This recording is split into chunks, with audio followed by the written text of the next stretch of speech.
6 of Burma's most powerful politicians are in Naypyidaw for historic talks. Opposition leader Aung San Suu Kyi will come face-to-face with fellow presidential hopefuls on Friday afternoon, namely Army Chief Min Aung Hlaing, Lower House Speaker Shui Man and presidential incumbent Thein Sein.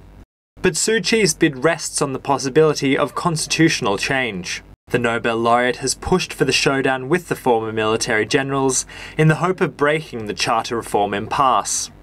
Meeting the press on Thursday night, Suu Kyi said she welcomed the opportunity, despite 2 added guests.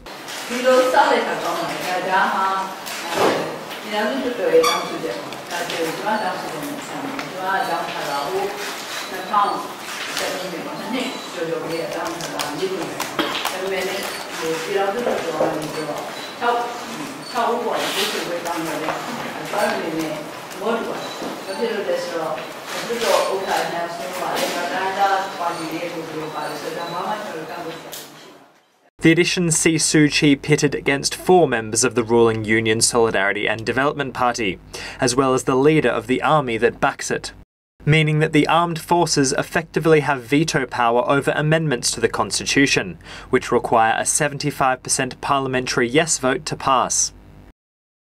Suu Kyi wants her rivals to commit to continuing reform talks.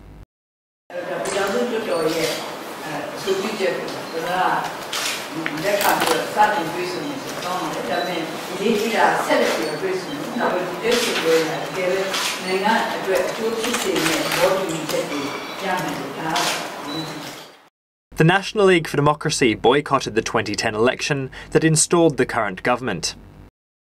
The party ran in a series of by-elections in 2012, winning 43 of the 44 seats it contested.